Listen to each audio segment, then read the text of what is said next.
For much of pre-season, the narrative around 2026 felt straightforward.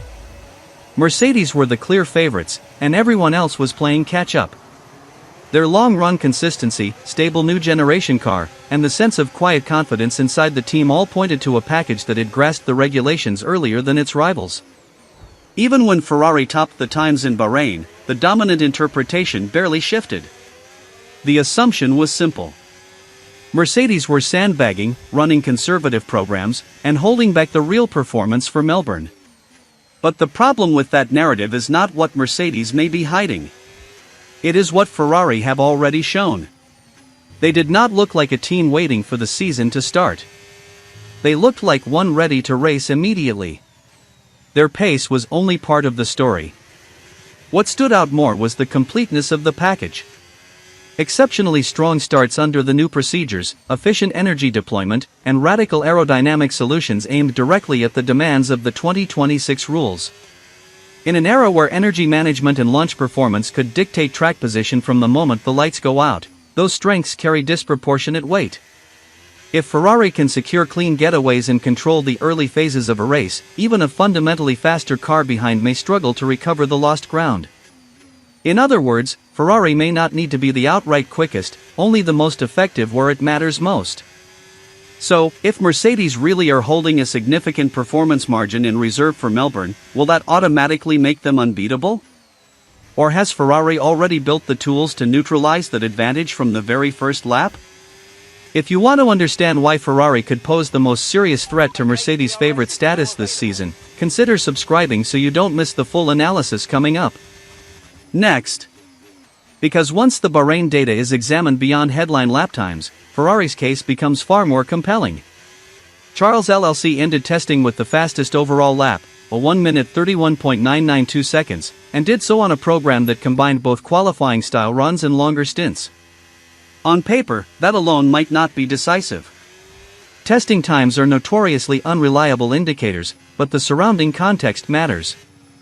Ferrari's advantage was not built on a single low-fuel attempt or a perfect track window. It was supported by visible strengths across multiple performance domains. Perhaps the most striking of those domains was race starts. Under the new 2026 procedures, which place far greater emphasis on managing turbo speed, electrical deployment, and clutch synchronization, Ferrari appeared consistently ahead of the curve. Lewis Hamilton's practice launches drew particular attention, including one in which he surged from deep in the order to the front. George Russell openly admitted concern, stating that his own starts during testing were worse than any he had made in Formula One. To win a race, you've also got to get off the line quite well, he said, adding that Hamilton had gone from 11th to 1st in a start simulation. This matters because the new regulations amplify the consequences of a poor getaway. Drivers must effectively prepare the power unit for several seconds to avoid turbo lag, and small errors can produce dramatic performance differences.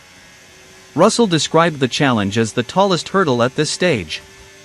A notable admission from the driver widely considered Mercedes' title spearhead.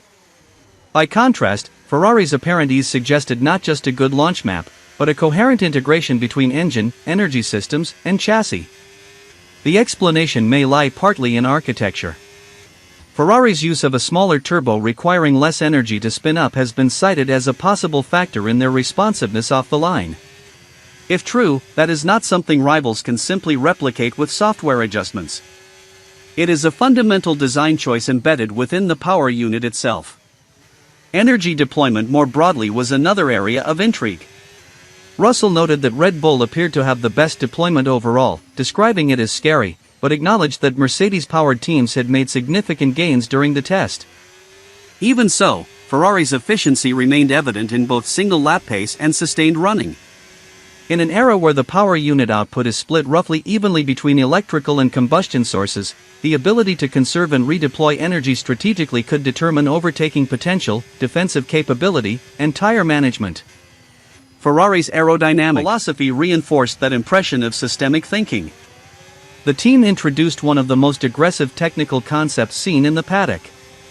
A rear wing whose flaps rotate dramatically in straight-line mode, effectively reorienting the assembly to slash drag. Early telemetry suggested a gain of around 8 to 10 km/h. But engineers indicated the real objective was energy saving rather than outright speed. By reducing drag so significantly, the car requires less electrical deployment to achieve competitive velocity, preserving energy for later in the lap or for defensive situations. Technically, the concept is far from a bolt-on upgrade. It demands extensive internal packaging changes, including gearbox layout adjustments, making rapid imitation by competitors unlikely. More importantly, it aligns directly with the central challenge of the 2026 rules. Balancing efficiency, stability, and energy consumption across an entire stint rather than chasing peak performance in isolation. There were also indications that Ferrari had addressed braking stability, historically a sensitive area for Hamilton during the ground effect era. Observers noted that the revised diffuser and exhaust configuration could help stabilize the rear of the car under deceleration, potentially allowing drivers to brake later and with greater confidence. Ruth Buscum described the diffuser as a really clever concept, suggesting it might bring the car closer to Hamilton's preferred characteristics. Hamilton himself struck a cautiously positive tone. He explained that this car felt fundamentally different from the one he had driven previously, emphasizing that he had been involved in its development on the simulator for many months.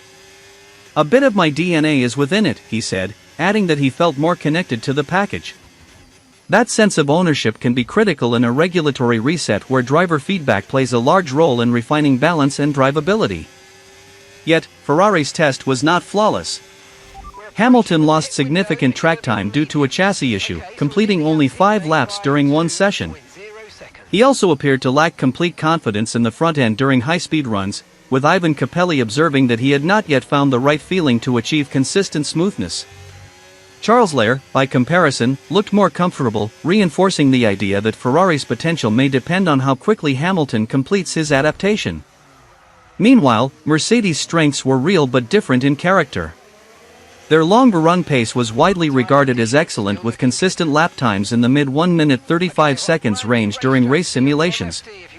Kimi Antonelli produced one of the standout laps of the test, a 1 minute 32.803 seconds, demonstrating that the car possessed genuine speed. The atmosphere within the team was described as calm and confident, a stark contrast to previous seasons of uncertainty. However, there were also signs that Mercedes' performance profile might be less robust in the specific areas emphasized by the new rules. Top speed figures suggested a more conservative energy deployment strategy, with Russell reportedly around 8 km/h slower than Leclerc on the main straight during comparable runs. If that deficit reflects deliberate management rather than limitation, it may disappear in qualifying conditions. But if it indicates a structural difference in efficiency, the implications could extend far beyond testing. Crucially, even Mercedes insiders appeared wary of drawing firm conclusions. Russell highlighted Red Bull's deployment advantage and warned that limited practice time in Melbourne could leave teams exposed if they had not fully mastered the systems. 3 hours of running before qualifying offers little margin for troubleshooting complex energy and launch procedures. All of this feeds into a broader question about what constitutes readiness in a new regulatory era. Raw pace is only one component. Reliability, operational confidence, and the ability to execute under pressure are equally important. Ferrari's test suggested a team that had aligned these elements effectively, even if outright dominance remained unproven. The psychological dimension should not be overlooked either. After a disappointing 2025 campaign, Ferrari entered 2026 with tempered expectations, but visible internal cohesion. There was little of the over-exuberance that had characterized previous strong winters. Instead, the tone from team principal Frederick Vasseur and the drivers was measured optimism, an awareness of potential without premature claims. By contrast, the assumption that Mercedes would inevitably prevail created a form of narrative inertia. Once established, such expectations can persist even when evidence becomes ambiguous. Ferrari's Bahrain performance did not conclusively dethrone Mercedes as favorites, but it introduced sufficient uncertainty to make the outcome far less predictable. Ultimately, the opening race in Melbourne will provide the first meaningful data point under competitive conditions. Testing cannot replicate the pressure of Parc Fermé, the chaos of the first corner, or the strategic complexity of a full Grand Prix. But it can reveal which teams have constructed packages capable of operating effectively across the new technical landscape. Ferrari appear to have done exactly that. They may not possess an overwhelming speed advantage, and Mercedes may indeed have performance in reserve. Yet the evidence from Bahrain suggests that Ferrari have targeted the areas most likely to decide races in 2026. If those priorities prove correct, the team once viewed as the challenger could arrive in Australia as something much closer to an equal or even the benchmark. So the real question is not whether Mercedes were sandbagging, but whether it will matter. If Ferrari can dominate the launch phase, manage energy more efficiently and maintain strategic control from the front, raw pace alone may not be enough to dislodge them. Do you think Ferrari have genuinely shifted the balance of power heading into 2026? Or will Mercedes reassert themselves the moment the season begins? Let me know your view in the comments below.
Okay, gap to the car in front, 6.3 seconds.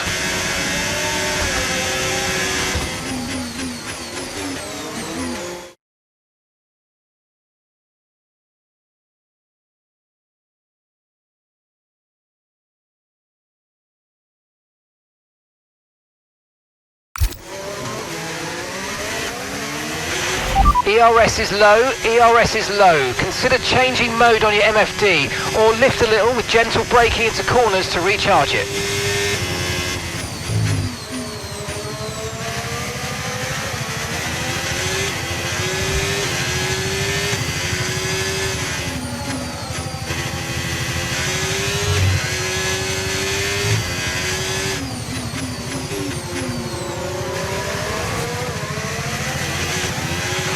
The car ahead's coming to fit the mediums. Car ahead now running medium tyres.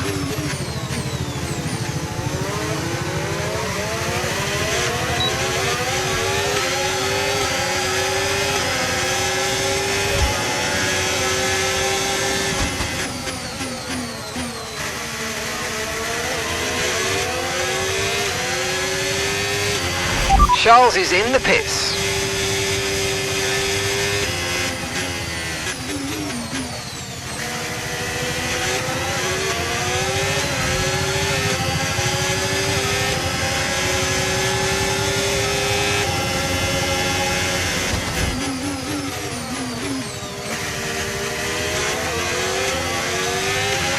The car behind you's just come in for the hard tyres. Car behind running hard tyres.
Good job, that was the fastest lap of the race so far.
No tyre concerns at the moment, just focus on the driving.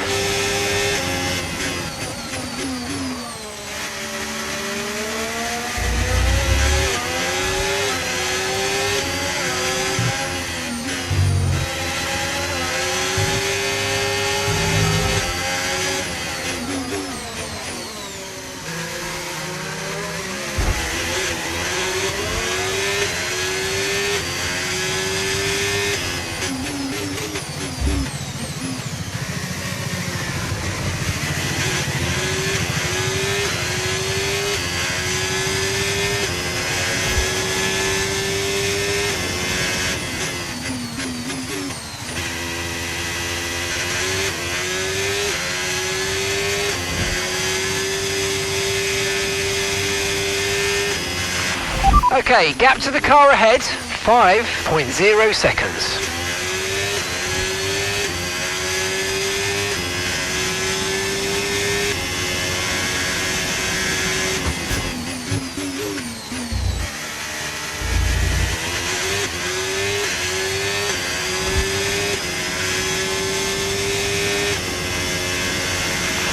Okay, the gap to the car ahead is 5 seconds. Let's see if we can bring it down.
Okay, we've lost a position, that's us down a place.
Okay mate, this is the final lap of the race. Final lap.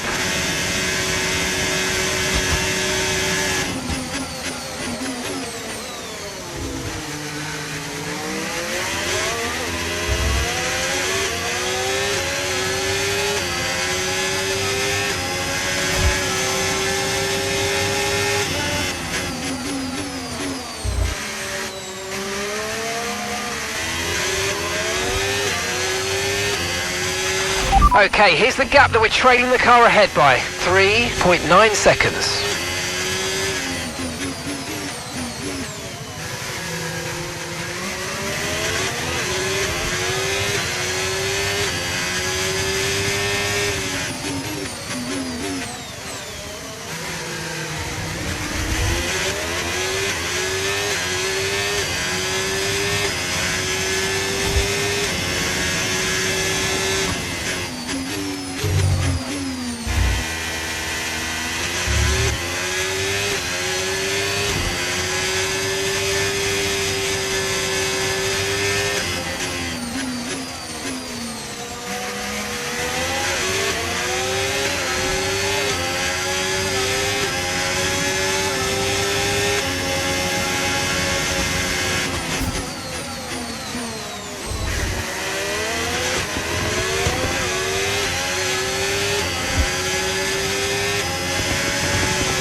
Awesome job, guys.